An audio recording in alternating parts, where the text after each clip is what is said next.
Good morning. Finally made it to Friday. Alright, off to work. And time for today's chat. I believe we're up to part 3 of the world building series. So far we've discussed the kind of physical world, the setup of the system and how everything kind of interacts with each other. We've discussed a bit of the main setting.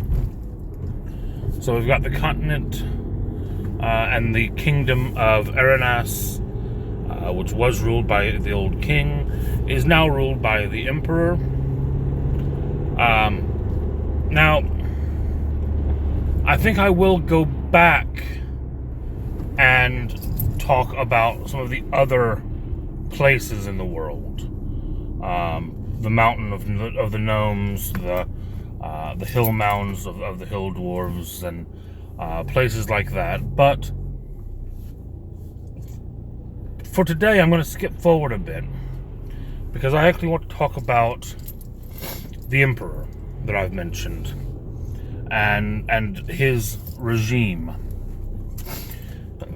Now, for this, I have drawn actually quite heavily on my Spelljammer stuff. Now, the reason I'm saying this is that I am making use of a sphere that was detailed in Spelljammer, but only a little bit. The Sphere of Tide was mentioned in one of the second edition supplements. I can't remember which one it was. I'd have to look it up. But it was basically just mentioned as an odd sphere with some strange distortional things that affected teleportation magic. So that's where I've built my idea of this kind of spinning, swirling system from. It's just that kind of two-line comment about the sphere. Now, the only other thing that we really know about Tide from the Spelljammer books is its location, which is basically just outside of the Vodoni Empire. The Vodoni are detailed in Spelljammer supplement. I believe it's under the Iron Fist. That sounds right. And basically the Vodoni are ruled by their emperor, and he has conquered 12 or 13 spheres, and turned all of these separate spheres into the Vodoni Empire. The Vodoni are a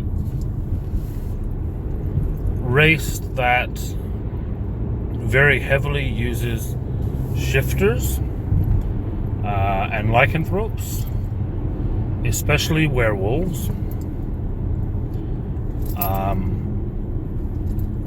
They're not a very nice empire. The supplement was called Under the Iron Fist for a reason.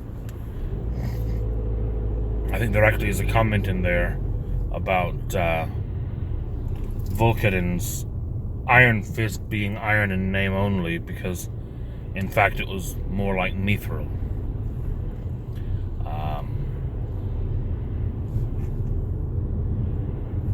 So I have this sphere that I've built that's on the edge of Vodoni space that has no idea what's out there, no idea that any of this spell jamming stuff exists. And I'm not spoiling this too much for my players because I've already mentioned the Vodoni a few times to them. The reason that the Emperor came out of nowhere to take power is because he came from space. This is the Vidoni Emperor, and these two worlds are the Vidoni's newest conquest. So, this world has in fact been conquered by aliens. That's where we stand. Now, what that means could have a lot of impact on the game. Because it means that they're not just necessarily fighting the people they can see. There is an almost inexhaustible supply of Vidoni soldiers, assuming they can get here. If they do something to prevent them coming to the world, well, to do that they have to figure out that they're coming from somewhere other than the world.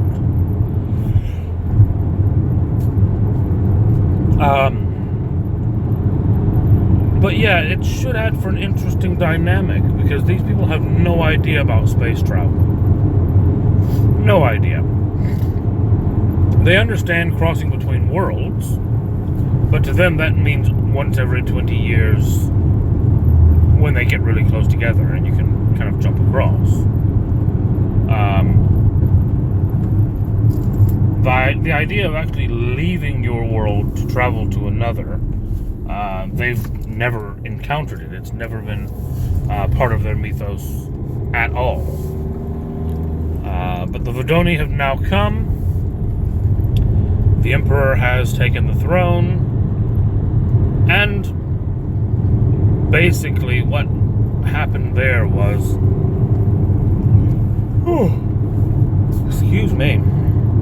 What happened there was that the Emperor arrived and basically revealed to the king what was out there. He showed the king the vastness of spelljamming and showed him the vastness and power of the Vidoni Empire. And then he basically said to the king, you either lay down your life and give me your throne and your people survive, or your planet will cease to be.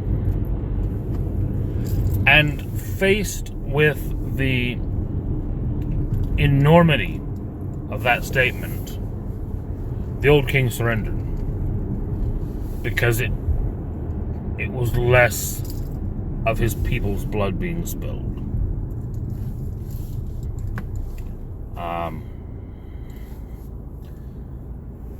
And that's where it got us into the position we're in. So the Knights of Aranas are scattered. There's an ambulance. It's coming from somewhere.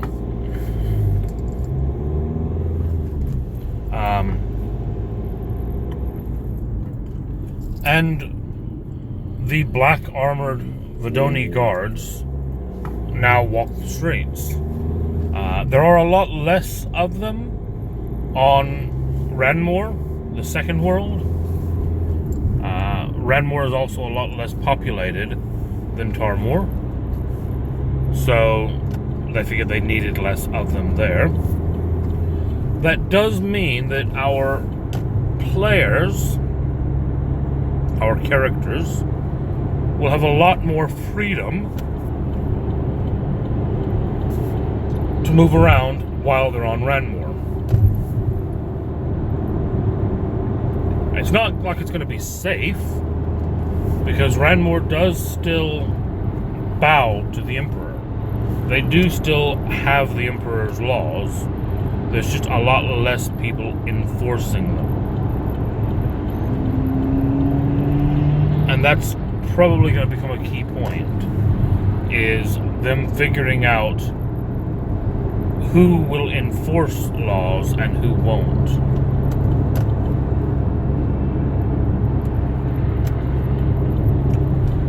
Because they're going to be breaking the law quite a lot by the nature of who they are and what they are. It's a matter then of not getting caught, of hiding when they need to hide, and knowing when they can reveal themselves to get help, to get aid. And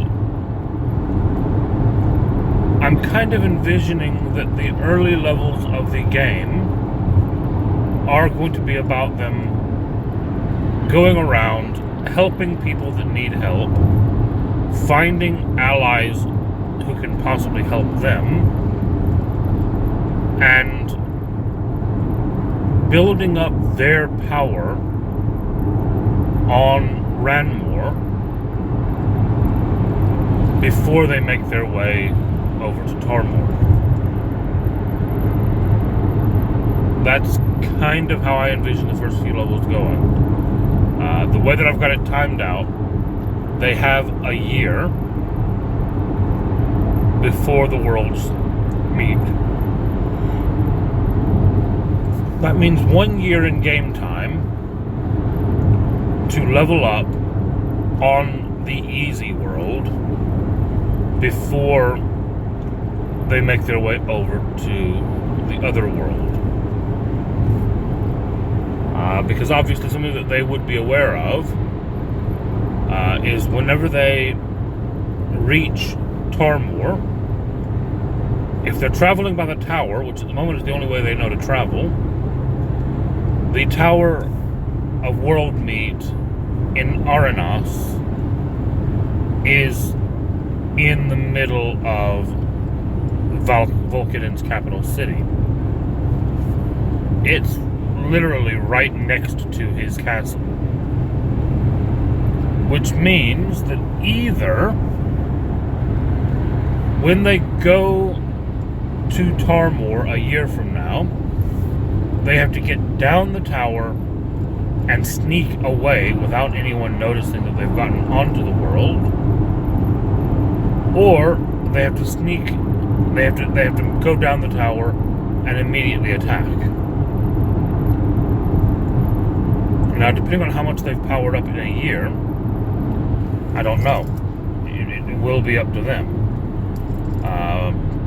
Personally, though, I think it could be a very interesting scenario of actually kind of sneaking down, being in the villain's own city, and then sneaking out to go help some of the other parts of that world, but having that view of the enemy before you do.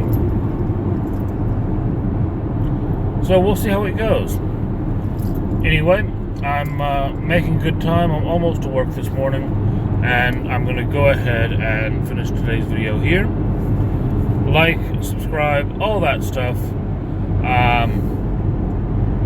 I've also got a new playlist up if anyone's interested. Not necessarily, well, not at all my content, but it is the playlist that I've been running to build my new world by. I'll link it somewhere, either on the video or in the description. Yeah, like, subscribe, have a great day. I'll see you tomorrow for the campaign catch-up. And then I don't know, we might have something special on Sunday. I'm not quite sure yet.